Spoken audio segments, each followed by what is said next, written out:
Now, not all Democrats head to the exits when the president shows up. We've seen that before, particularly in some Senate races.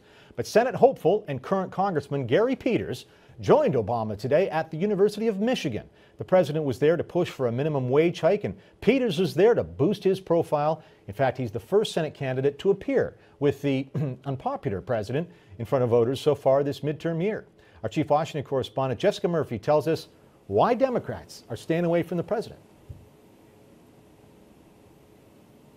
So, David, really, you know what? It's the fact that they are, quite frankly, spooked by his low approval ratings. Let's pull some of those numbers up. He is more disliked in general than he is liked across the United States of America, about a 10-point difference there. And it means that in these tough midterm races, especially in some of the real toss-ups, well, senators are saying maybe they don't want to, hook their horse to his cart.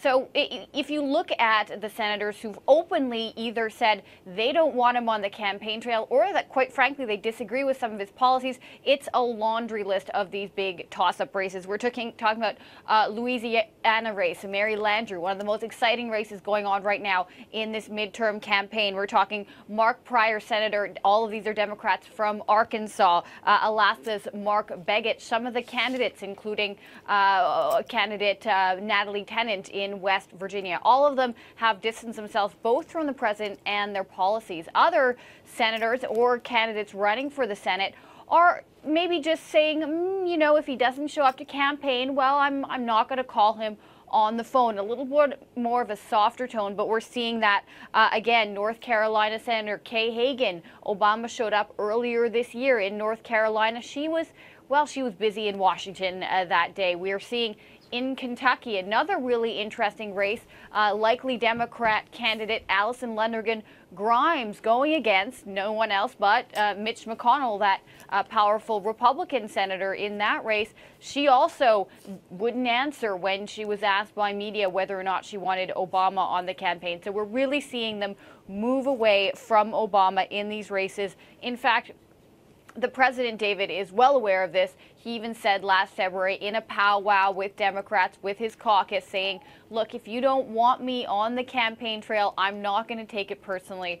I understand. He knows his approval ratings are down in the dumps, and the senators who are really in these tough races, he understands that they would back away. That being said, during this stop in Michigan, the next day or so, he does have two fundraisers lined up. And this is important because he is known, and there's a good reason why, as the fundraiser in chief. He can bring in the dollars for these candidates, and they know that. That is kind of the role that he's playing. He said he will play in these midterm campaigns. We're talking dinners that are $32,000 for a couple to show up to dinner with Obama. He can really bring this money in. So his team is saying, look, if you don't want to show up with him on the campaign, David, well, let him fundraise for you, and you know what, maybe talk about some of the issues like the minimum wage hike that he wants, and use that to help you in this campaign.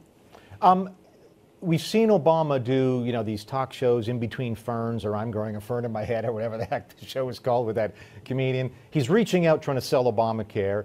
He's extending deadlines. Is Obamacare possibly becoming working? And so in the result, Obama is becoming less popular because of Obamacare's previous failures.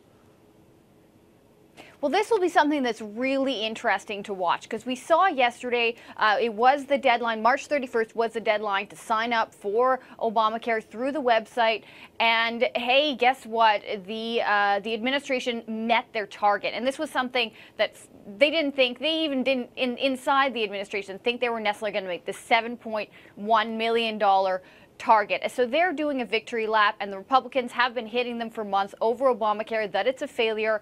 But it's not clear yet whether or not these senators who are vulnerable for their votes in favor of Obamacare 4 years ago are actually going to benefit from that. So that'll be something that's easier, that will be interesting to watch. And I'll also just say Republicans might be getting a little nervous, because if Obamacare does get a boost in popularity, they've really been putting a lot of their eggs in one basket in terms of that, using that as an attack. So that'll be something to watch in the coming months, David. Yeah, no, I agree completely. But there's Mr. Peters out there with Mr. Obama, seeing if they both can get some boost for the Democrats. All right, Jessica Murphy in Washington tonight. Thank you so much, Jess. It's great.